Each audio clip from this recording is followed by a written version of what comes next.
Good evening. Just wait a couple of seconds here. How's everybody doing? Hope everyone's all right. Wait just a minute. Hey, Reed, how you doing? That was a great discussion you had with that guy. I really enjoyed that. Um, hey, thank you, by the way. Yeah, I'm glad to see you back on Twitter. Um, yeah, I'm glad you're back. You deserve to be back. I don't know why they suspended you for an awful joke, but the restrictions on the internet are becoming much more untenable. Um, it's ridiculous, to be quite honest with you, at this point. Um, yeah, the topic is going to be a very interesting one tonight. I deleted last night's video. I wasn't too secure about releasing it to the public. Usually, critique videos don't usually do too well. I got a strike on my channel because of it. It wasn't like I was rude to the person or anything, just showing them that they were wrong about a certain subject, and it was considered bullying. And so I said, to make it up for everyone that came, I'll do a video tonight. And this subject actually is very important. Able Danger is a very often forgotten program, an important piece of history, which also shows that there might have been a cover up regarding the State Department and Defense, the Defense Department of Defense. I'll explain why in a minute here. But one thing I wanted to do was construct about how the program came into being, and that started in the mid '90s. But by in the early 1990s, there was only one agency that was doing any type of close monitoring of Osama bin Laden or Al Qaeda. And most of the world really didn't know much about Al Qaeda at this point. Hardly anyone in the State Department ever heard of him. And the only time his name ever was being mentioned was through the intelligence services like the Central Intelligence Agency. The FBI barely knew who he was. And meanwhile, it was the NSA, who was the first agency to begin any type of signals intelligence. And they got a tip from the FBI. And I mentioned this in a previous live discussion when I was talking about Al Qaeda, where the NSA was actually doing a separate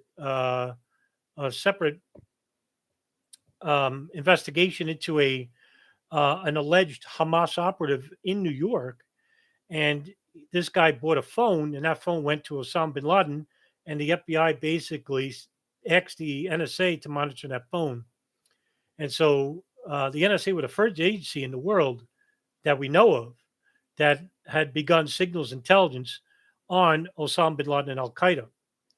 And when I say that they are the first that we know of, um, we're not sure before then if either like the CIA or the British MI6 or the Israeli Mossad had done any investigations into bin Laden, maybe in the late 80s.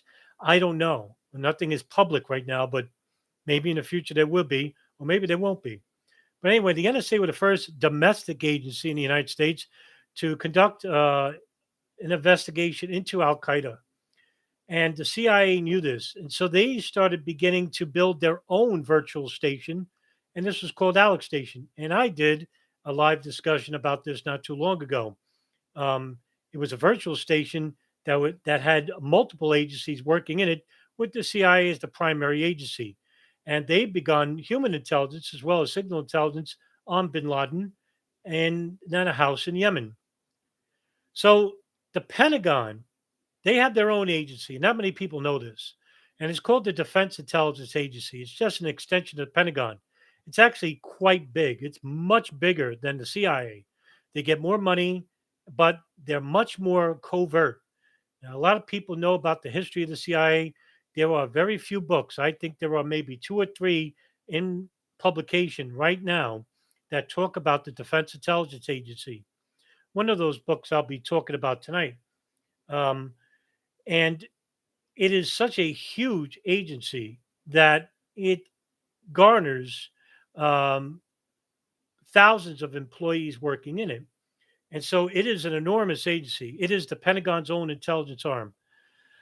So in 1996, when Alex Station got started, the Pentagon were beginning to become quite interested in who bin Laden was. And at that point, they knew him as just a financier. Al Qaeda was just beginning to become a formidable organization after 96. And so after the bombings of Tanzania and Kenya, the U.S. Embassy bombings in 1998, the Pentagon officials wanted to understand Al Qaeda and how they operated. Um, because one of the affiliates of Al Qaeda, his name was Ali Muhammad, he actually was a triple spy. He was a spy for Al Qaeda, a spy for the FBI and the CIA, while also being involved with the um, U.S. branch of the U.S. Army um, in Fort Bragg, North Carolina. And, this guy would basically uh, venture into fighting the Mujahideen in Afghanistan while he was in Fort Bragg, North Carolina. And at this point, even his superiors basically said there's something up with this guy. It doesn't make sense that he can actually just leave the military and enter a foreign war with a foreign enemy. He has to be protected, and he certainly was.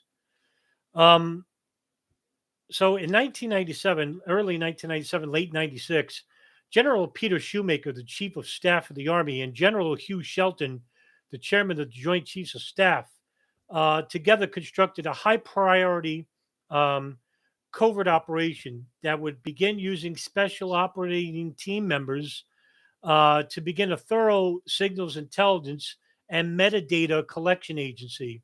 And the operation that they wanted to do was codenamed Able Danger. The idea started around the summer of 1999, although very few people within the Pentagon would notice or know about it.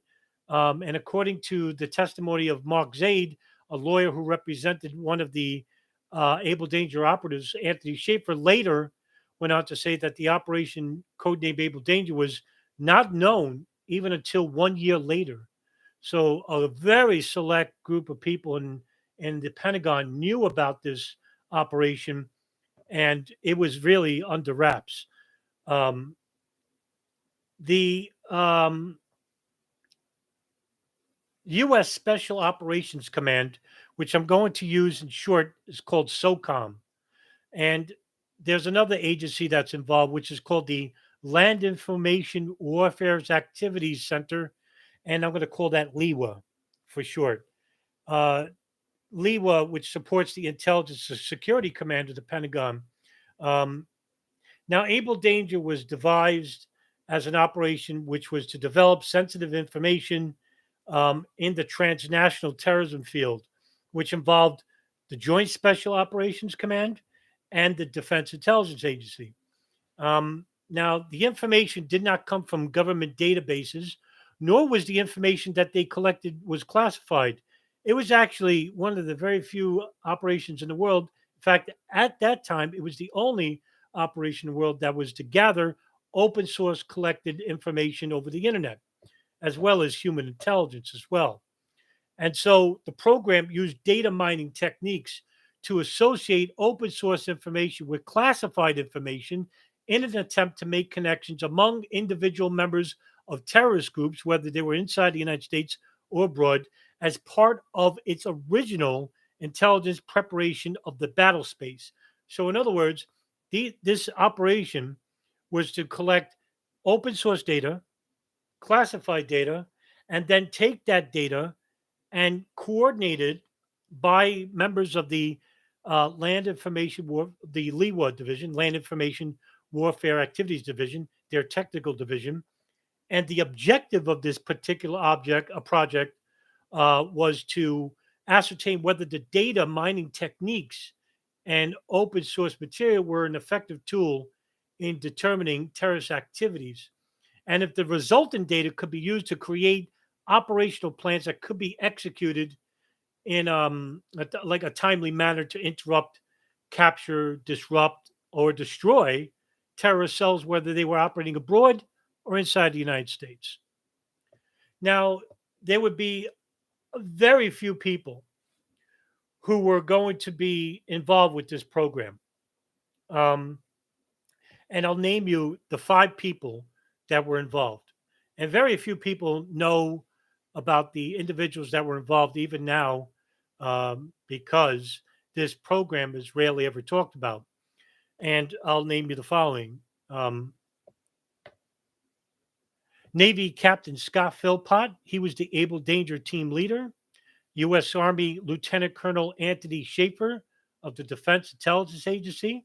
I'm sure many people here in this room have heard of him. He's been on Fox, MSNBC, CNN, BBC, been all over the world. Eric Kleinsmith, the Army Major of the Chief of Intelligence of the Land Information Warfare's Activities Division. James D. Smith, the defense contractor for Orion Scientific Systems, there to create maps, charts made from the technical data that's ascertained by the Able Danger program. And Dr. Eileen Presser, who is the analytical lead of the Land Information Warfare's Activities Division. Um, the concept of Able Danger was created by General Shoemaker, and Shoemaker was considered a visionary in the field of counterterrorism in the Pentagon and knew of the emerging threat of Al Qaeda, while other agencies and individuals, especially in the State Department, gave Al Qaeda no type of serious connotation whatsoever. What Shoemaker wanted to do was to use original human intelligence ideals and to coincide that with the military's top thinkers in the analytical field, which were a combination of um, like intelligence officers, military planners, strategists with covert operations, and they were to facilitate on the ground detective work in human intelligence, as well as using signals intelligence to coincide with the data mining that they're um, ascertaining from open source information. Now, General Shelton would lead the U.S. Special Operations Command in the Able Danger operation. And Able Danger would not interfere or coincide with Alex Station. And I'm going to tell you why. Because I think in 1997, Schaefer actually would accompany a CIA representative from Alex Station. We don't know who this representative is.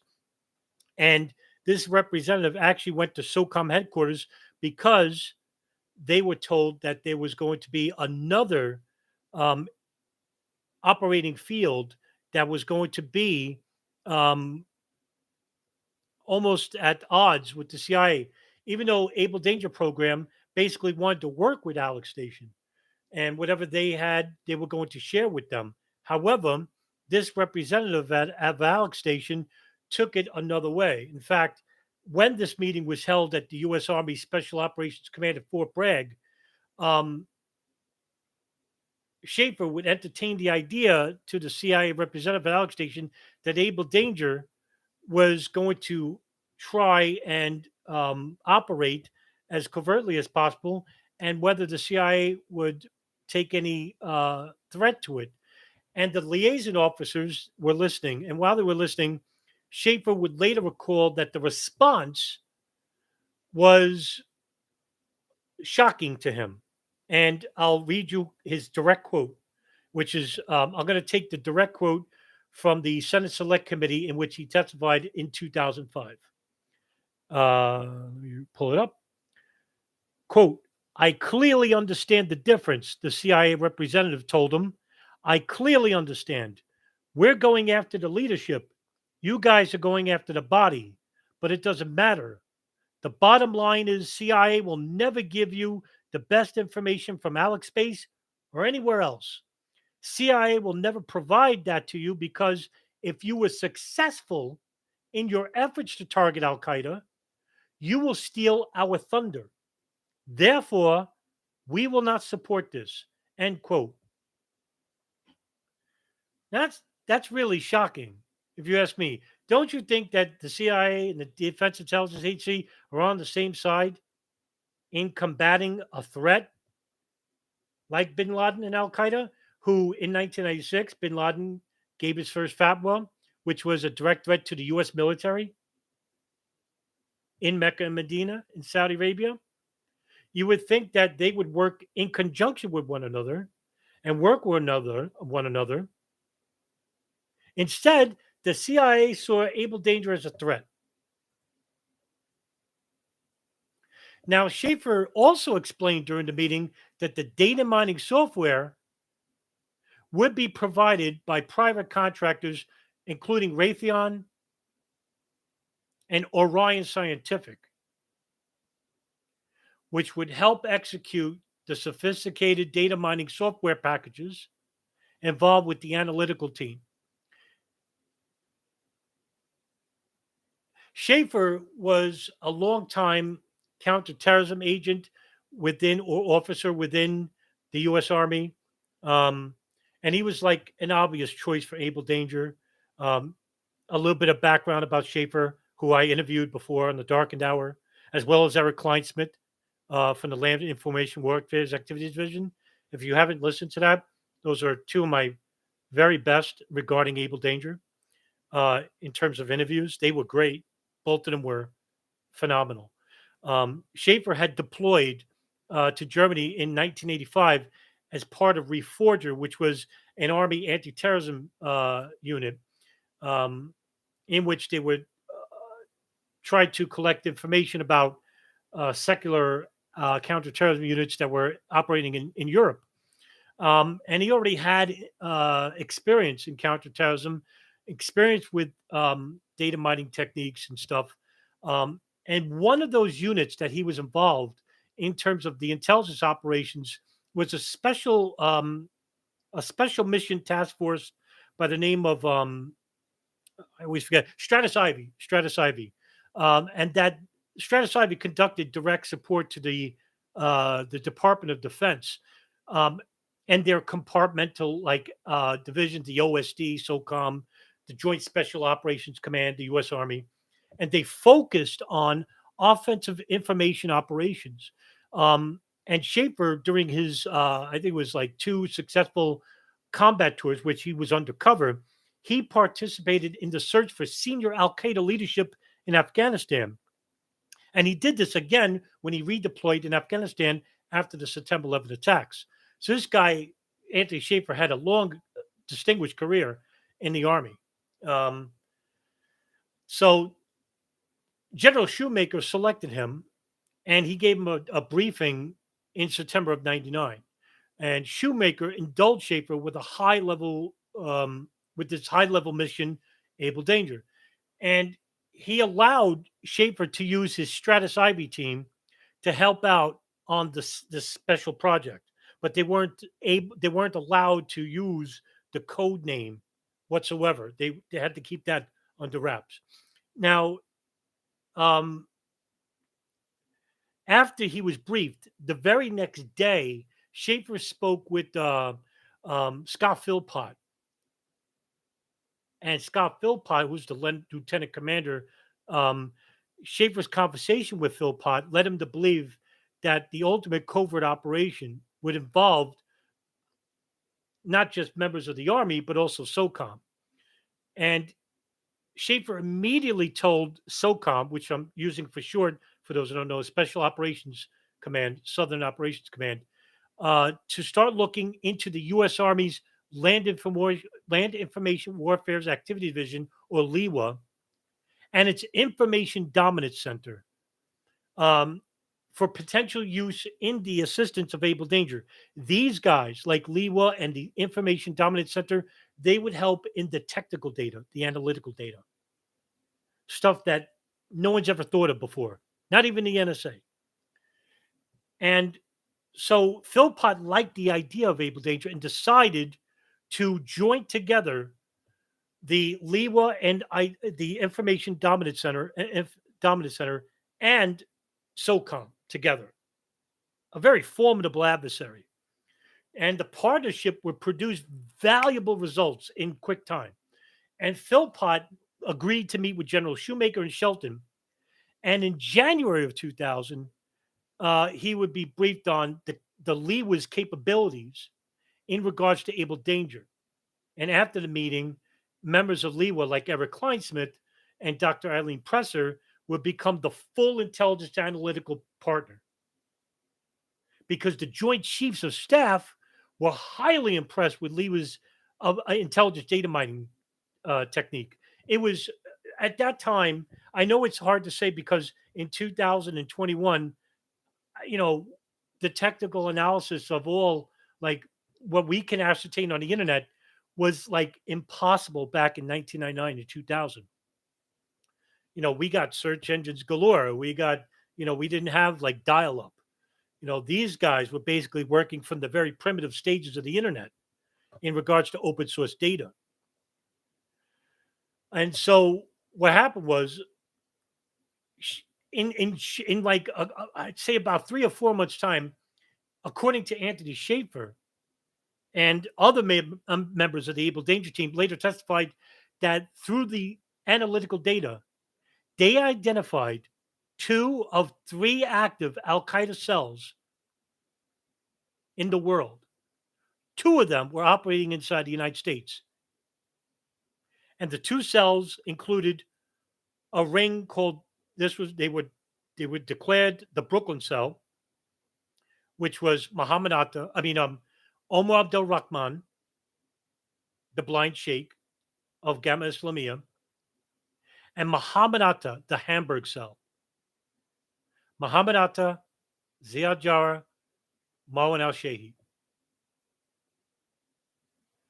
The data that they amassed was enormous, and the Liwa program used specifically data mining techniques to link open source information as well as classified information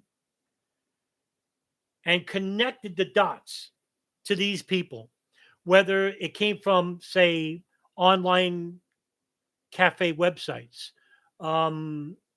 news reports, personal identifications regarding these individuals, regarding their temporary student visas, which were ascertained in abroad. And so what happened was the mass amounts of data that was collected. I hate to skip this. Also, like transaction records, financial records, phone calls, and so they put it into a chart. Right, just imagine all that data, right, made into a chart. And in one of the charts was provided by Jacob. I'm going to butcher his last name, Bowen or Bozen. And he was working for Orion Scientific. They were in one of the groups I told you about. They were in charge of making the charts. And they were working under National Security Advisor at that time, Jim Steinberg, before Sandy Berger. After Sandy Berger, Jim Steinberg. Now, I'm going to quote Jacob Bozen regarding the analysis of Orion Scientific and what they were able to map out. Give me a minute here. Quote, using computers, the unit collected huge amounts of data in a technique called data mining. They get information from such sources as Al Qaeda internet chat rooms, news accounts, websites, financial records. Using sophisticated software, they compare this with government records, such as visa applications by foreign tourists, to find any correlation and depict these visually through charts, end quote. So if you Google Al Qaeda network chart, right, what you'll see is a huge chart. So this huge chart comes up, and it's really hard to like zoom in because this chart is filled with connections.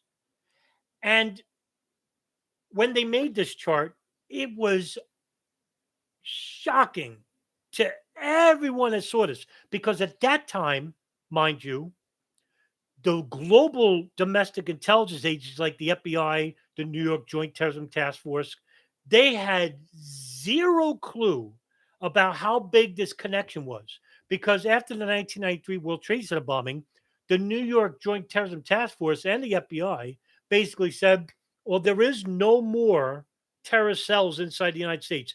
It was just this one little group of people from this mosque in Brooklyn, and we captured all of them. And there were very few people, and one of them was a fireman by the name of Ronald Bucca, who basically went to the trial of Ramzi Youssef, the suspect in the World Trade Center bombing, who said that even he didn't believe that it was just a small group. He thought it was a bigger ring. A fireman believed this. And one of the New York I-49 units, a Joint Terrorism Task Force, counterterrorism, his name is Frank Pellegrino. And he even believed that it wasn't over, that this terrorist organization had other terrorist cells aligned with them, and it was much bigger. Well, this chart proved it. By February of 2000, Captain Philpott organized a high-level meeting with the Able Danger commanders, General Shoemaker and General Shelton, on the production of Able Danger that far, right? So you add about 12 months, approximately. Using the charts made by the Land Information Warfare Activities Division and SOCOM lawyers reviewed the data from Able Danger as well to see if it legally stands up. Well, not abusing personal data on American citizens. That's what SOCOM lawyers are looking for, to try, because it would be illegal. At that time, it was illegal. Now it's not, because you have to have a warrant to collect data on American citizens. This is important because later on, I'm going to tell you that this is the reason why the operation was canceled, and for no reason whatsoever. It shouldn't have been. Anyway, the information regarding Muhammad Atta and the Hamburg cell that were identified by Able Danger were working and living inside the United States. And they were deemed by SOCOM lawyers as U.S. persons. So they said that Muhammad Atta, Marwan al-Shehi, Ziad Jarrah, Hani Hanjour, who was out west, were all considered U.S. persons, even though none of them were born here. And they're here on temporary U.S. visas, student visas. Now, according to the personal testimony of Scott Philpott in the Senate Select Committee in 2005, he said that SOCOM lawyers have restricted Able Danger from review or use or exploitation of the information collected by the team because it violated U.S. persons policy in the planning effort. The amount of data that they collected was 3.5 terabytes of data. Back in today, it's not really considered that much. I mean, it is a lot. You could get that, over time. Back then, considering the hard drives back then, it was enormous. And the Leawood team, to ascertain that in less than a year, is extraordinary. And that's why the Pentagon officials like Shoemaker and Shelton were really, really impressed.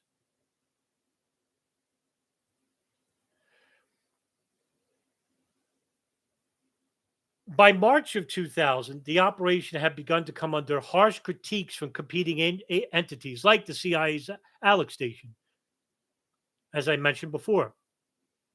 But what they didn't realize was there was also some discontention within the Department of Defense, which makes you shrug your shoulders. Now, Shaffer had been invited to attend a meeting which involved Major General Peter Lambert, the Deputy Director of Intelligence, surveillance and reconnaissance. The Jerry Clark, who's the senior executive of the Defense Intelligence Agency, and Clark would ask Shaffer about what was happening with the Able Danger team and the data mining program thus far to this point. After explaining to him in a short briefing, Shaffer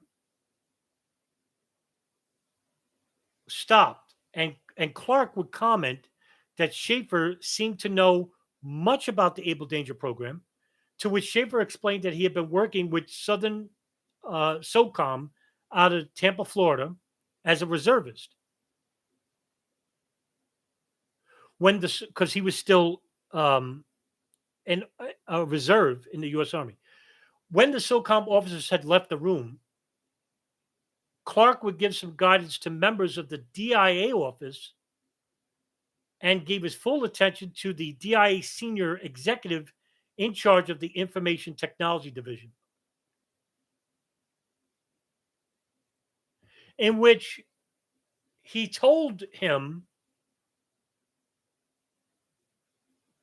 quote, slow down the process of providing both infrastructure, data pipes, and data to the SOCOM effort because he didn't see the need to share the DIA's best resource out of courtesy, end quote. So in other words, the information that they're collecting, this guy's basically saying we shouldn't share this out of the goodness of our heart, even though, like CIA Alex Station, you would think everyone would be on the same side, collecting information and trying to ascertain important data regarding Al Qaeda cells inside the United States. But as you could see or listen, these agencies are competing with one another. Now, at this point, it became really crystal clear to Shaffer that his own Defense Intelligence Agency was now becoming uncooperative and didn't want to share or provide support necessary to preclude SOCOM getting productively ahead of the DI's analytical effort in their targets against Al Qaeda. And Shaffer, who's a very proud guy, thought himself as like being naive to this all, to think that like every U.S. intelligence agency and military agency would be on the same side, right? But you would think that, I would think that. And that they were together, they would help eliminate, these radical threats to the country.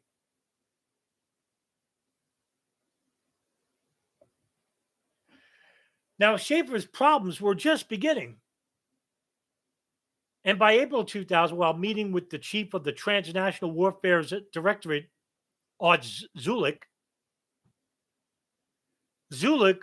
during the meeting, assuredly exclaimed that Shaffer's Stratus Ivy unit give up the primary role to Able Danger and instead subordinate in replacement the Transnational Counterterrorism Division, in which he's a head of. So in other words, here's this guy who wants to subvert a unit which is responsible for the human intelligence arm of Able Danger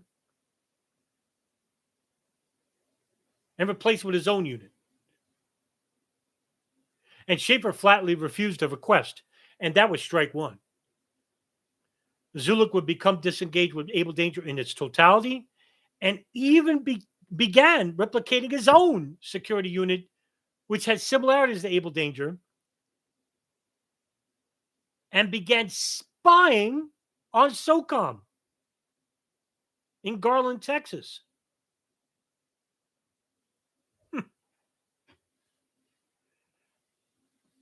In the mid-2000s, Able Danger then began to ascertain the information up until that point. So now it's almost like a year and a half, 2 years. And they collected information about 20 suspects that would be singled out through the data mining program. Some of those suspects were involved with 9/11.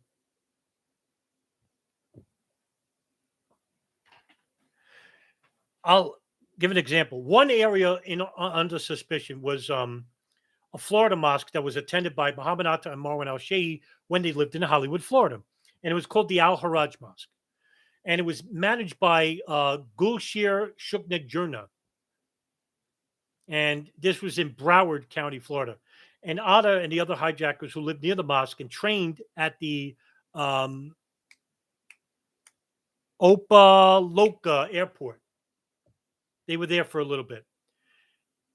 After 9/11, the FBI visited the mosque and asked Shukna Jurna and his wife if they recognized the hijackers because he showed them pictures. And they had a son. His name was Adnan Shukna Jurna. And he said he knew Atta and had mentioned trips with him in Pakistan and Afghanistan. Later on, Adnan Shukna Jurna it was found out that Adnan Shukna Jurna would be assisted financially from none other than the Saudi embassy in Washington, D.C., which is what a revelation, right? Here's another link showing that the Saudis are involved with the hijackers and their associates.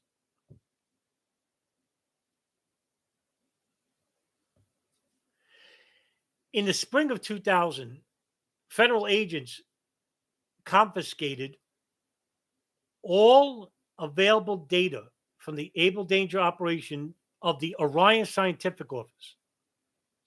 This is the same company that was in charge of data collection for the operations that made the charts.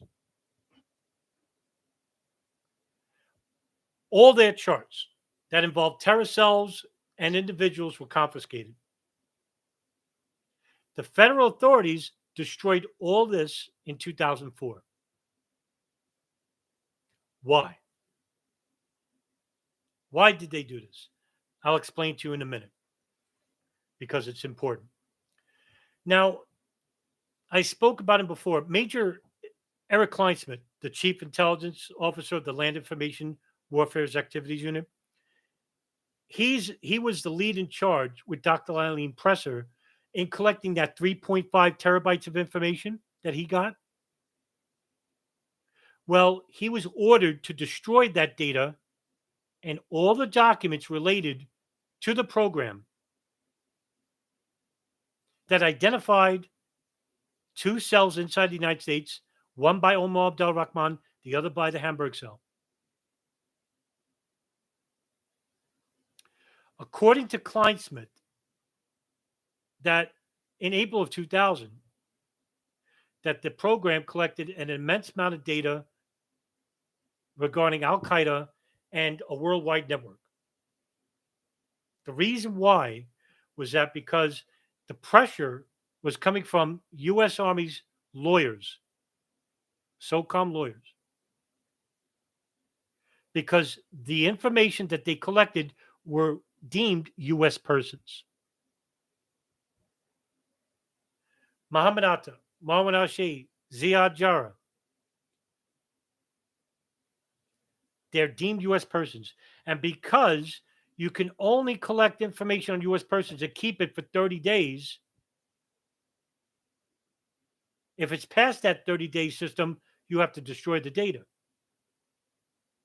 Or else you get a warrant. This would later turn out to be untrue.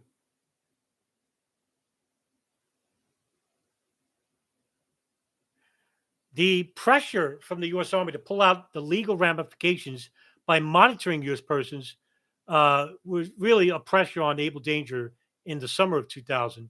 For example, General Shoemaker sent a very important email to Eric Shininsky, the chief of staff of the U.S. Army at the time, and assured him the benefits of sticking with the program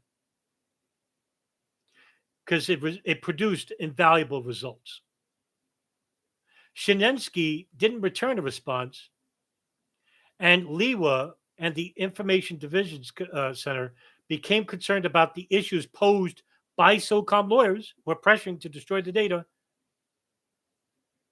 which led the charge to shut down all assistance, in which Tom Taylor, the head of the U.S. Army's Lawyers Committee, pressured on. All this enormous pressure coming down on the program, even though it's producing results, makes you wonder. Now, the signal was announced by the U.S. Army that they would no longer help Shaffer and the Able Danger team due to the legal ramifications from SOCOM of monitoring monitoring terror suspects who were legally U.S. persons by the Department of Defense. Now, Shaffer immediately saw what was going to happen, and he confronts Major General Robert Noonan Jr., the commander of Army Intelligence and Security Command, or INSCOM, and requested that Dr. Eileen Prescher continue to be involved with his unit, Stratus Ivy, so that they could continue Able Danger, because they were getting really close to connecting everything back to Afghanistan. The request was denied. And Noonan then tells Shaffer that he wouldn't find Presser to be much value, and even implied that Shaffer was trying to steal his capabilities. It really is frustrating. And here it is. Here's a group of people, a small little group of people that ascertained immediate results, enormous results, 3.5 terabytes of data. And they're told to shut it down. So, Able Danger is still able to operate, but they can't collect data on U.S. persons. So instead, Scott Philpott briefs General Shoemaker that Able Danger had uncovered information of increased Al-Qaeda activity in the Aden harbor of Yemen. So if they can't do investigations inside the United States, we could do it abroad.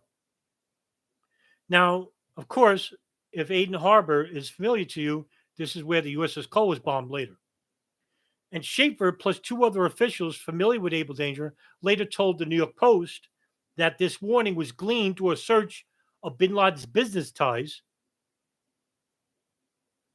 abroad, in Yemen and in the Philippines. Now, Shaffer later recalled that Yemen was elevated by Able Danger to be one of the top 3 hotspots regarding Al-Qaeda in the entire world at that time.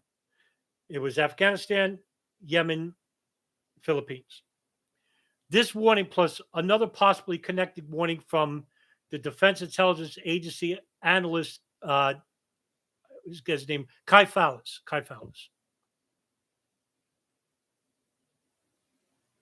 However, with all that, Able Danger operations would cease data collection in November of 2000, but they moved into an operational body. And so Shaffer would set up conferences with the FBI's counterterrorism unit from Washington, D.C. But every time he met with them, they would be abruptly canceled by SOCOM lawyers. Again, these guys. The reason was that SOCOM told Colonel Robert Worthington of the U.S. Air Force, the director of Able Danger at that time, that the unit was not permitted to share any data with the FBI officials due to fear of potential blowback. In other words, what they didn't want was another Waco, Texas.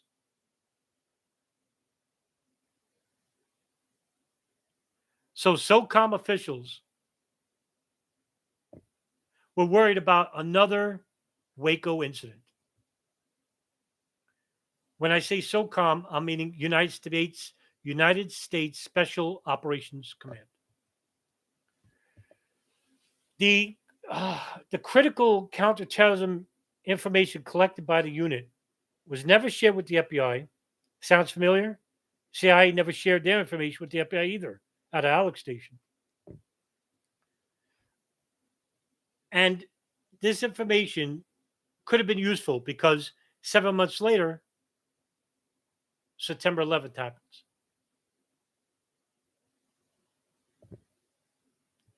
Now, Shoemaker was in charge of Able Danger, but he retired in October of 2000. And his replacement was General Charles Holland. And that was a major reason for the shutdown of the data mining effort. And Shaffer would later say that General Holland, to his judgment, did not understand the concept of Able Danger and ordered the efforts to terminate his activities for Garland, Texas. Remember, they did another operation in Garland, Texas? And over the next few months, Holland took the operational body of Able Danger and changed it into the Special Operations Joint Integration Center. And according to Shaffer, the teeth and operational focus are now removed, and the capability to do the complex data mining and mission planning effort was eliminated, and that effectively ended Able Danger altogether. Because if you don't have the analytical data, if you don't have the analytical body or the operational body, the physical body of Able Danger, you don't have an operation anymore. And this is all coming from the legalities of the Special Operations Command lawyers who labeled members of the Hamburg cell as U.S. persons.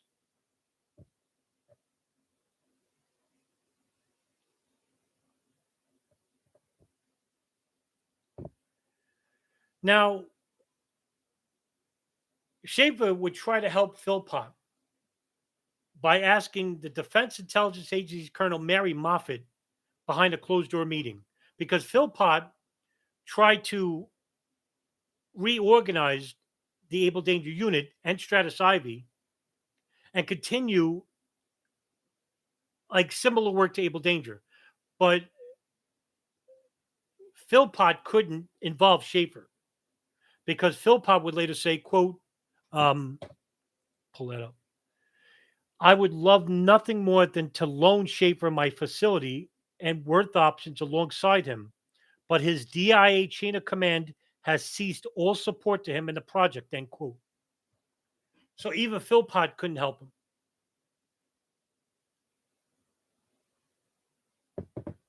Behind that closed door meeting with Mary Moffett, Shaffer asked Mary Moffett if he could help assist Philpott and work options with him regarding Able Danger. Moffett tells Shaffer that she is shocked by the request and even told Shaffer that he should not be telling her about Able Danger in the first place because it was a defunct operation and it was still a covert operation. It was classified. But he's not telling her anything that she isn't going to tell anybody else, right? So she reprimands Shaffer and even exclaims that Shaffer is being insubordinate.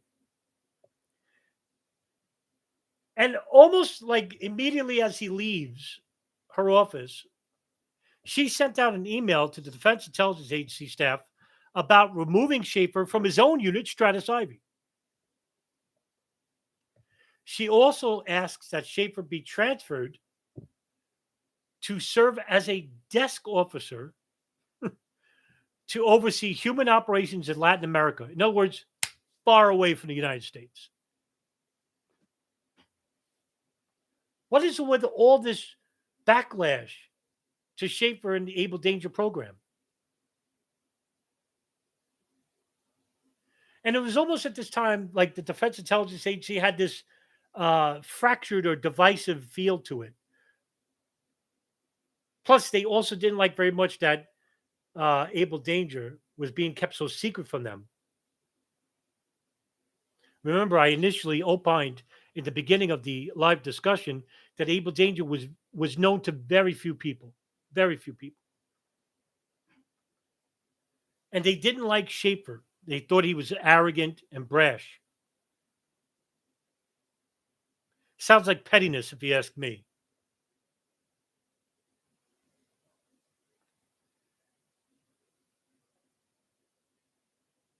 September 11, 2001.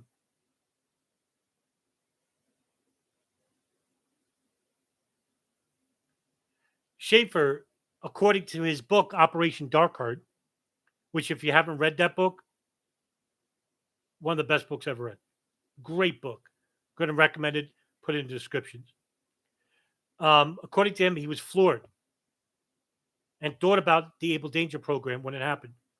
And what if that information was shared, would it have stopped a part of 9/11 at all?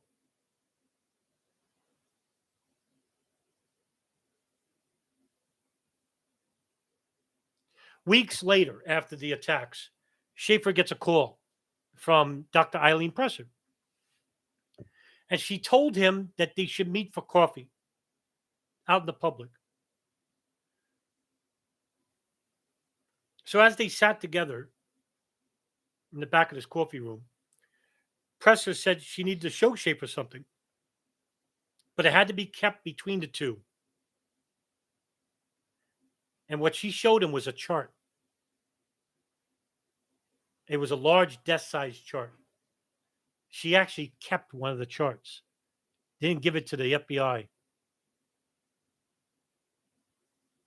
And this would be a big FU to the federal authorities. And boy, was it a big FU, and I'll tell you why. On the chart itself, Presser pointed to Shaffer to look at the headline Brooklyn Cell on the chart. In the cluster of all these dime faces that were all over this chart was a picture of Muhammad Atta. Muhammad Atta is the alleged pilot of American Airlines Flight 711, which crashed into the North Tower. So Presser also told Shaffer that this is one of the Leewis charts that were produced in January of 2000. 16 months before the September 11th attacks. Shaffer was disgusted. Rightfully so. Here it was. Proof that Able Danger had been on right track all along. All this data that they collected, there it is. They were right. They were right on the money. And they were ordered to destroy the data. Shaffer goes home. Days later, about a week later, he gets a call from Dr. Eileen Presser again. And she tells him, you ain't going to believe where I am. And Shaffer says, where are you? And she says, I'm sitting by the outer offices of Scooter Libby in a meeting with Congressman Curt Weldon and Stephen Hadley. She went and brought the chart and showed them without his face on it, along with the rest of the data, and told them about the program. The guts of this woman, because she knew that this was going to be forgotten in time. Nobody was going to look. Somebody had to know. Somebody had to know about what they uncovered and that there was a cover up involved to bring that to them. But they couldn't tell nobody because she would be arrested or reprimanded or both. Fast forward. So November of 2000, between November of 2001, I want to say June or July of 2003, Shaffer actually returns to active duty as a major in the Army, commanded a human intelligence unit named the Field Operation Base.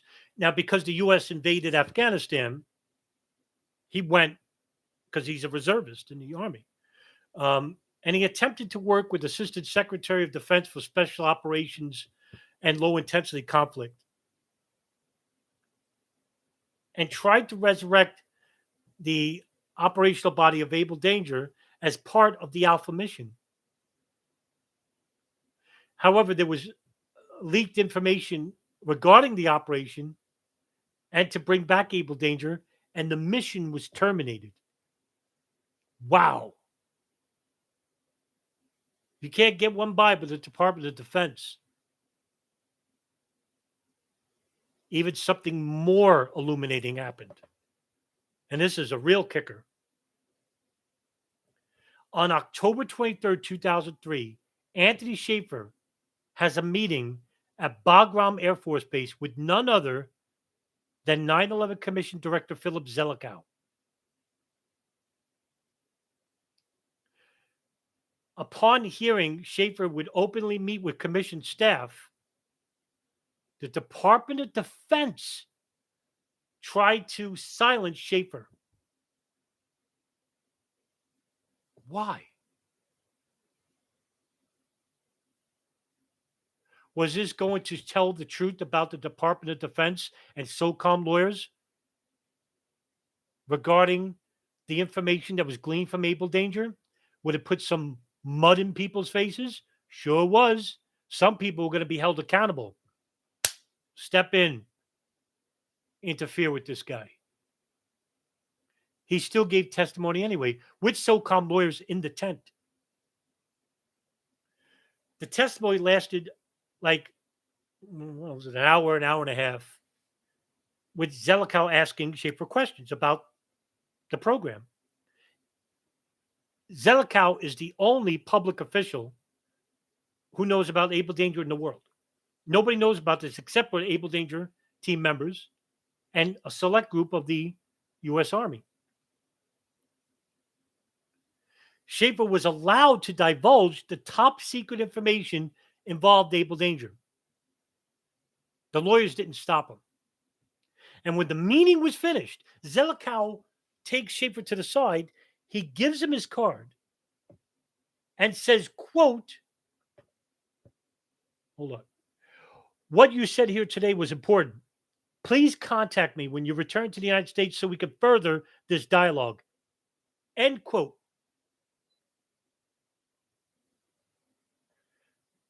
Now, Shaffer, he returns back to Maryland. And when he does, he calls Zelikow on his card. However, a staffer of Zelikow answers and says something to the effect like, oh, yeah, we remember talking to you. Let me talk to Dr. Zelikow and find out, when he wants to meet you again. You know what that means, right? That means, yeah, we'll call you back. We'll call you back, right? So that's what he basically told him. Now, Shaffer was given the runaround. And then when Shaffer called back and the staffer answered again,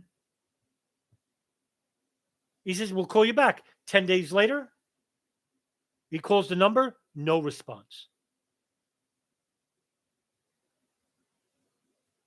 He calls again.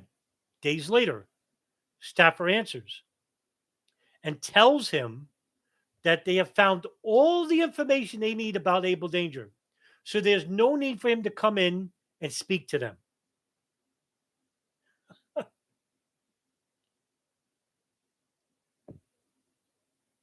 So Shaffer, obviously, he's like pretty surprised at the, indifferent attitude he's getting from 9/11 Commission staff.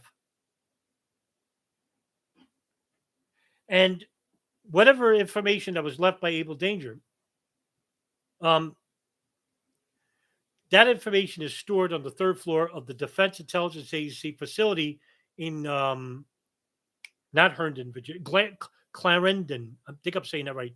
Clarendon, Virginia. Now, Shaffer stores this information in the hopes that the 9/11 Commission staff in the future will take a look at it. You don't want to talk to me. I got the information right here, stored right here. So Shaffer, not only that, he really wants to tell a story. So he sends a copy of a letter, which is his written testimony, to Congressman Chris Shea out of Connecticut, who worked on the subcommittee on national security, and detailed how the Department of Defense had also revoked Shaffer's security clearance.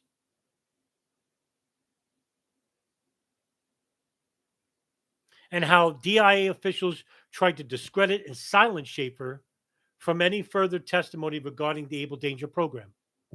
Now, I think we all know why they're doing this, right? At this point, what they're basically trying to do is save face for themselves. The program worked. They were against the program. They tried to subvert the program. And if that didn't work, they slowly eliminated the program by taking away the analytical body and the operational body. And then ordered them to destroy most of the information that they collected.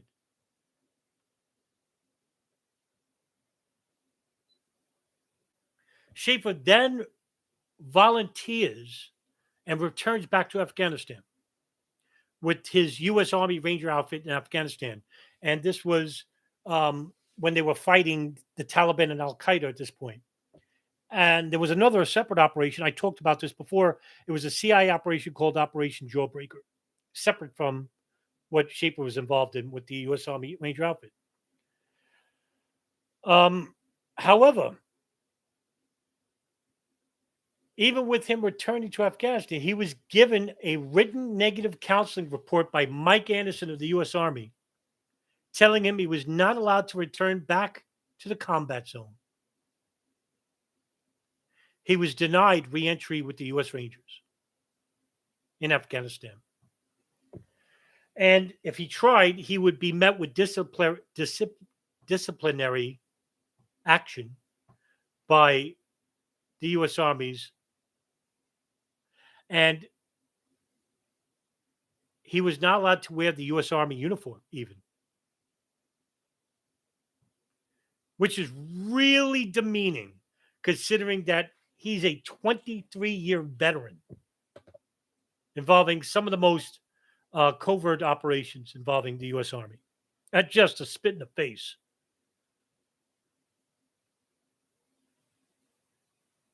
So on March 23rd, 2004, Shaffer returns back to the United States. But like I said before, this is when he learned that his security clearance was revoked. It was actually suspended. It wasn't revoked. Shaffer went straight to the Defense Intelligence Agency office, where he held a meeting with the top brass of the U.S. Army.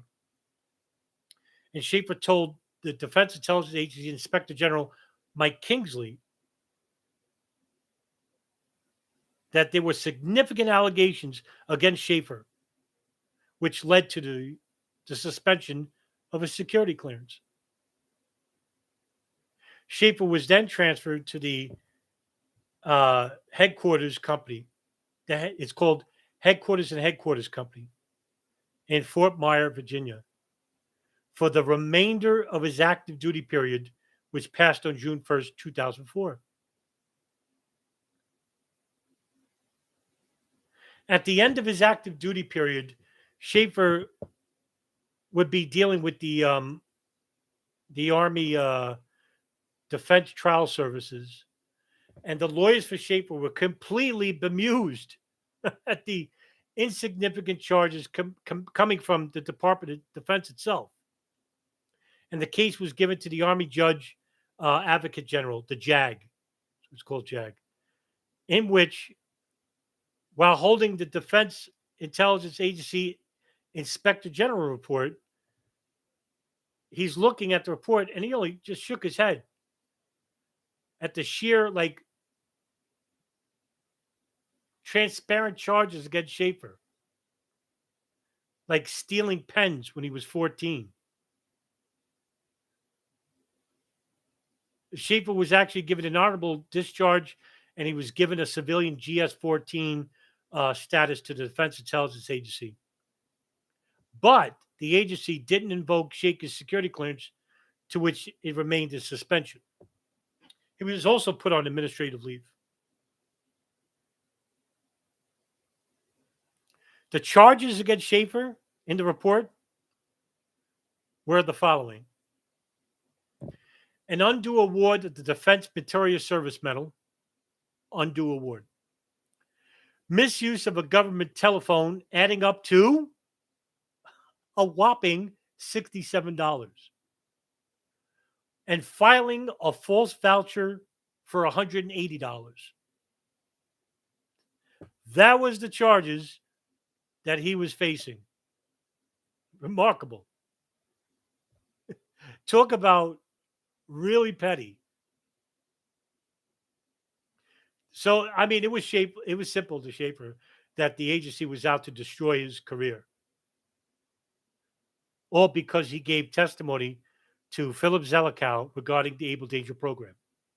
And I mean, everybody in here up until this point knows that the reason why was because if he mentions about what was uncovered by Able Danger, that the data, which probably could have stopped part of 9/11, was ordered destroyed by the Department of Defense.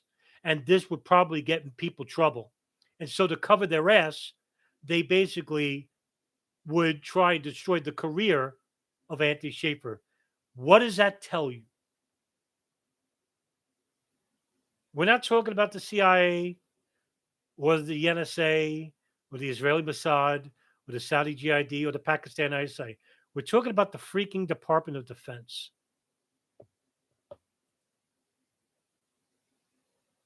I mean, this is really to do this one of their own, and not just one of their own, one of their best soldiers, right? One of their best counterterrorism soldiers to do this. A clean record, sparkling record, numerous material awards in his career, and they're going to do this to him.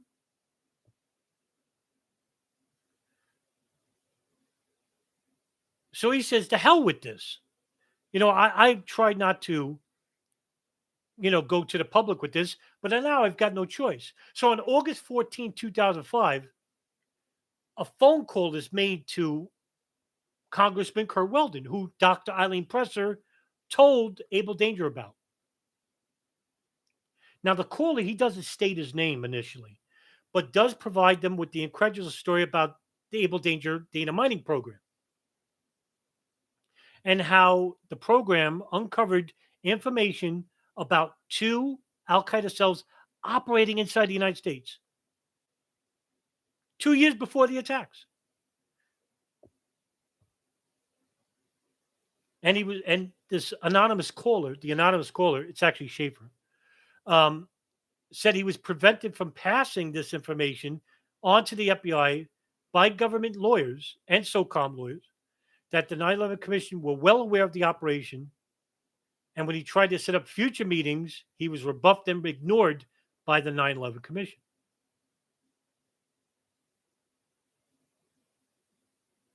Over time, there were more calls made to Weldon about the nature of the program.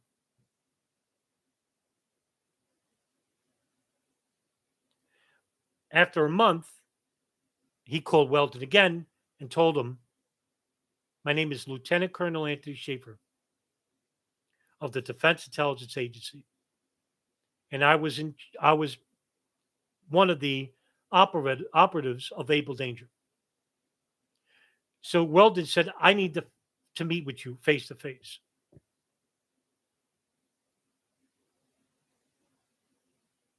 However, what was not known to Shaffer at this time was that Captain Scott Philpott, just went to Weldon just days earlier before he called him.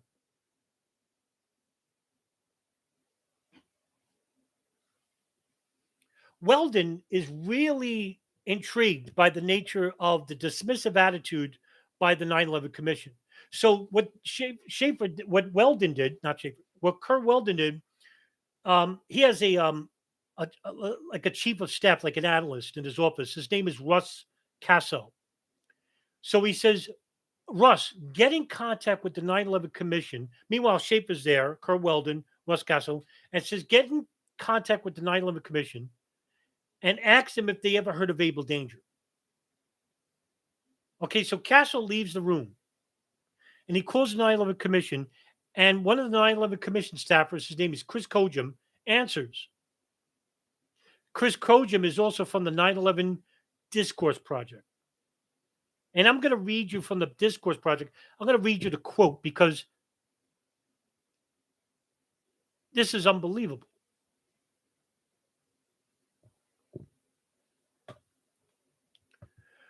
Russo, quote, "Chris, Are you aware of a covert military project called Able Danger? COJIM. Yes, we have heard of it. Russo, why have you guys not put it in the 9/11 Commission final report?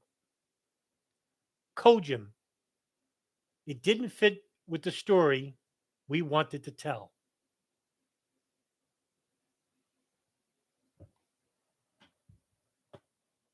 Wow. Now, I'm not making that up. That's an actual quote from a 9/11 Commission staffer from the 9/11 Discourse Project, Chris COJIM. I'll even spell that name for you.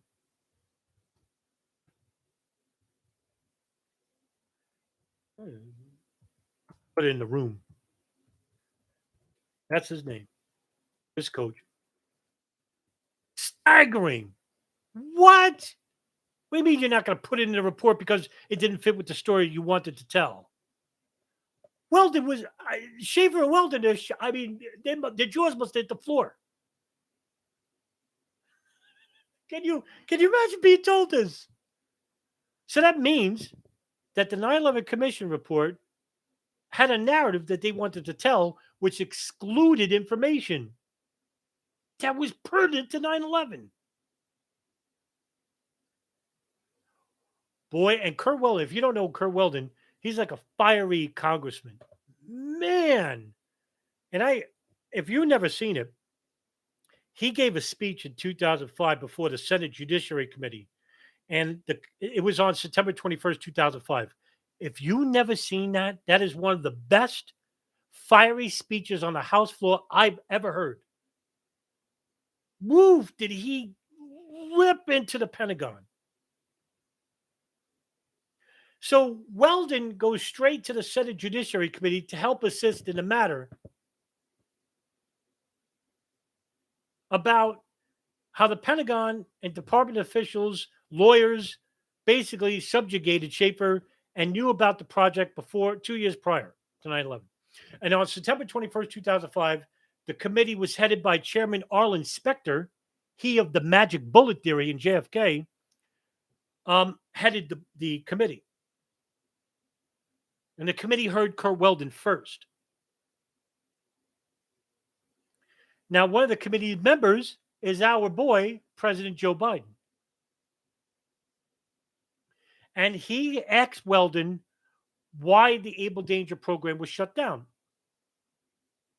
Weldon told him this quote, and I'll quote you from the transcript of the Senate Judiciary Committee into Able Danger. Quote, there was a combination of reasons. They had done a profile of Chinese proliferation in 1999 that John Honore had asked for.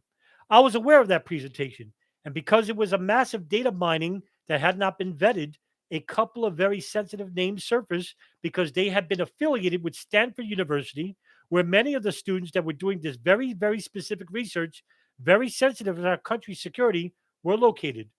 And I think partly because of that, there was a wave of controversy.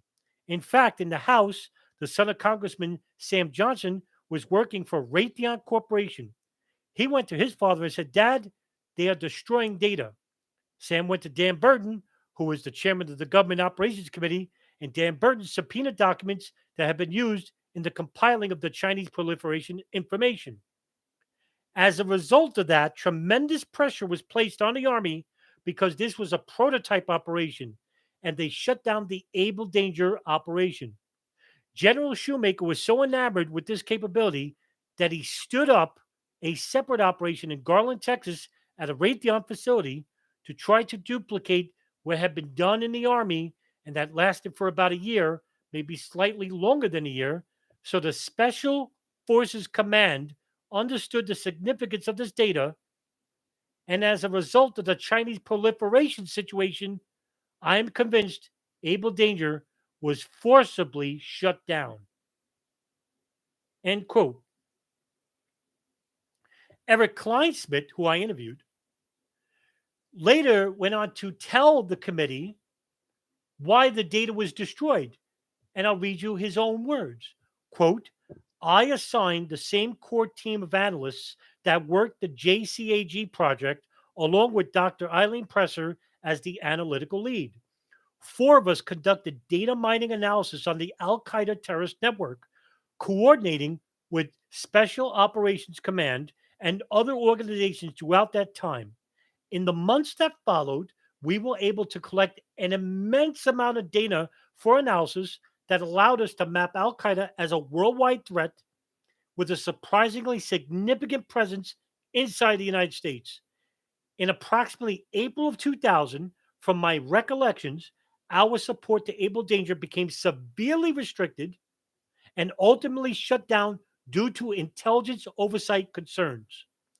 I was supported vigorously by both Land Information Warfare Activities Division and the INSCOM chain of command, and we actively worked to overcome this shutdown for the next several months.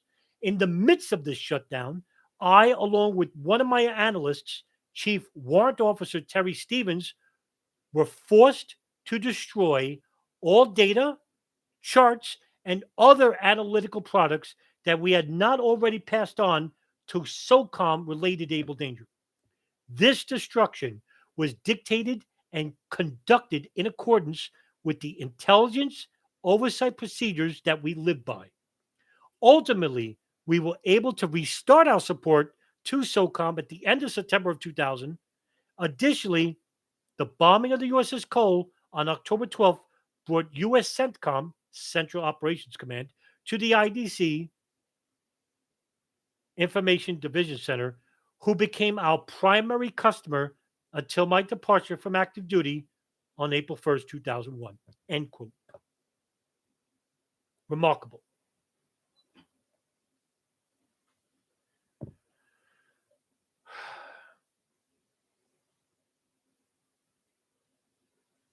Shaffer and Weldon, it wasn't enough. Believe it or not, the committee died in 2005. No follow up investigation.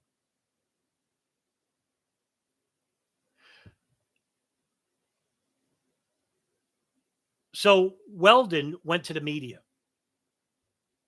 and he asked Shaffer, do you think, we should pressure, these government, we should go right to the public, tell us to the public. And Shaffer can't, still at this time, his security clearance is suspended. So instead of like revoking his security clearance or kicking him out, what they did was worse. So they suspended his security clearance. In other words, his medical benefits for his children, his wife, himself would be revoked if he was to testify about the Able Danger program or go before the media. So he couldn't do it himself. And if you're asking, why didn't Shaffer just do this himself? He couldn't. So Weldon said, let's go to the media. And so they did. And Weldon held a press conference on November 9th, 2005. And they told him about the nature of the operation. And then on October 19th, 2005, Weldon began before the House. This is the video I told you to watch. It's uploaded on my channel, Curt Weldon, House statement. It was 44 minutes in which, the Republicans and Democrats listened to Curt Weldon give this speech about what was happening to Anthony Shaffer. And I'll read you a partial quote to this because this is really damning. And this is what he told members of the Republican and Democratic parties who are at the House. Quote, what troubles me is I now have learned in the last 4 months that one of the tasks that was being done in 1999 was a top secret program organized at the request of the chairman of the Joint Chiefs of Staff, carried out by the general in charge of our Special Forces Command, a very elite unit focusing on information regarding Al Qaeda. It was a military language effort to allow us to identify the key cells of Al Qaeda around the world and to give the military the capability to plan actions against these cells so they could not attack us as he did in 1993 at the World Trade Center or at the Khobar Towers and the USS Cole attack, even the Africa embassy bombings. What I did not know, Mr. Speaker, up until June of that year, was that the secret program called Able Danger actually identified the Brooklyn cell of Al Qaeda in January and February of 2000, over 1 year and a half before 9/11 even happened. In addition, I learned that not only did we identify the Brooklyn cell of Al Qaeda, we identified Mohammed Atta and the Brooklyn cell, which is the Hamburg cell. I have also learned, Mr. Speaker, that in September of 2000, again, over 1 year before 9/11, the Able Danger team attempted on 3 separate accounts to provide information to the FBI about the Brooklyn cell. And on 3 separate occasions, they were denied by lawyers in the previous administration, Clinton administration, to transfer that information, end quote. What came of this? Silence. The media went silent for months. The independent inquiry that Weldon testified, the Senate Judiciary Committee, well, on September 18, 2006, the Office of the Deputy Inspector General for Investigations released a report regarding the nature of the committee's findings. And this was the real nail in the coffin. And I'll read the quote. Quote, the anti-terrorist program Able Danger did not identify Mohammed Atta or any other 9/11 terrorist before the 9/11 attack. Able Danger members were not prohibited from sharing intelligence information with law enforcement authorities or other agencies that could have acted on that information. In fact, Able Danger produced no actionable intelligence information. The destruction of Able Danger documentation at Lewa and Garland was appropriate and complied with applicable Department of Defense regulations. The Able Danger program was not terminated prematurely. It concluded after it had achieved its objective and its work products were used in follow-on intelligence gathering efforts at SOCOM. End quote. Wow. Incredible. The Pentagon basically saying that Able Danger didn't uncover anything, that everybody that's involved with Able Danger are lying, and the media won't touch the story. And you wonder who controls our media.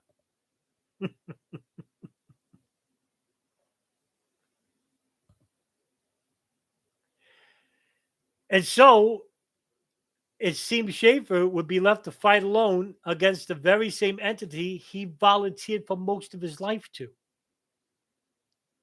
the Defense Department. So he wrote a book.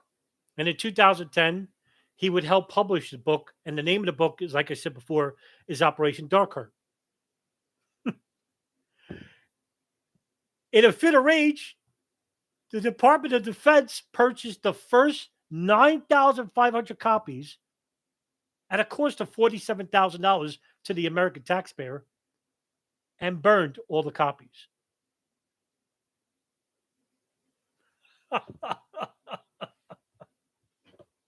Wow. But they couldn't destroy all the books. I mean, it was vetted and heavily redacted. I think there's a new revised version now that isn't as redacted, but I have one of the very first versions of it. But his security clearance was released from suspension afterwards. And Shaffer actually today does media commentary, and he holds lectures about his experiences with Able Danger themselves. And so, yeah, I interviewed him and Eric Kleinsmith for the Dark and Dower podcast, and they were very illuminating interviews. And, we're left to our own devices to think whether they wanted to do this on purpose or whether they were trying to cover their ass. Either way, it didn't look good for the Department of Defense, does it? Let me also tell you this. Remember when I said that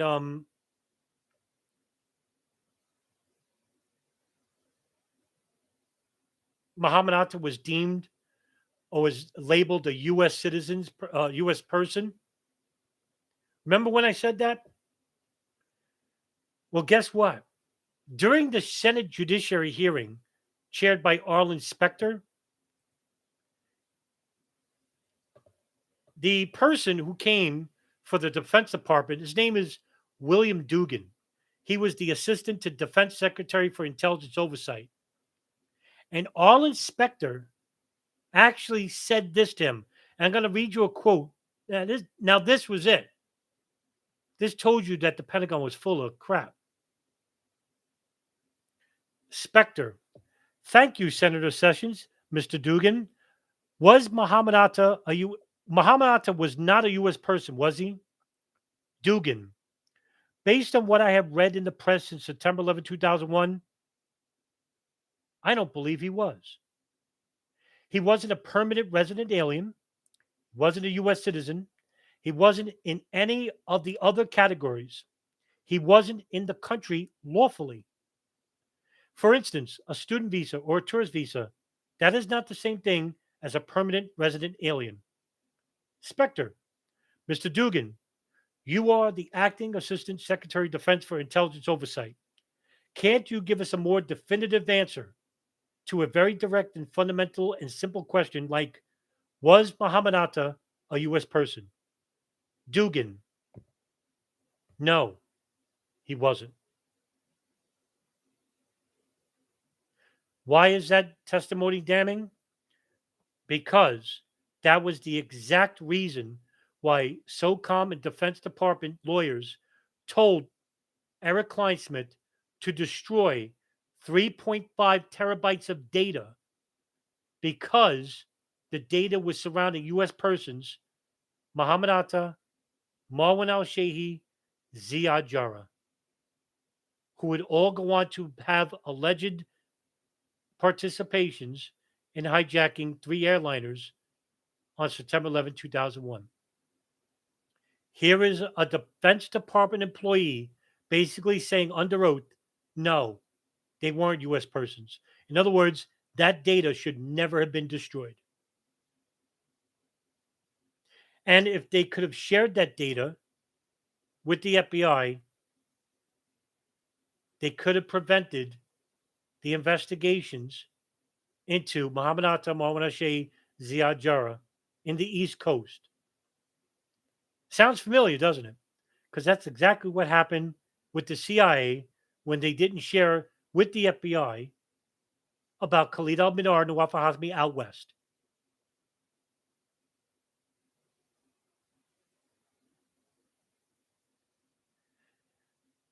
And so that's the story of Abel Danger. Now, if there's any questions, I see 8 people in the room. Now we're in 30 minutes. I didn't even think I was that long. Amazing. You seem very active in the chat. So yeah, hey, if you have any questions, I'll try to answer them to the best of my ability. How you guys doing? Was that a good discussion? Hope so. I don't see any. Has everyone gone quiet? That's fine. If you don't have any questions, it's fine. Succinct, sir. Hey, good evening. Yeah, all right. Then I guess that would probably be the end.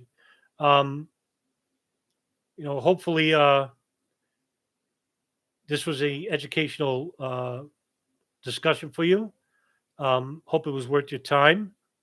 And I'll see you in the next live stream. And thank you all for coming today. Thank you.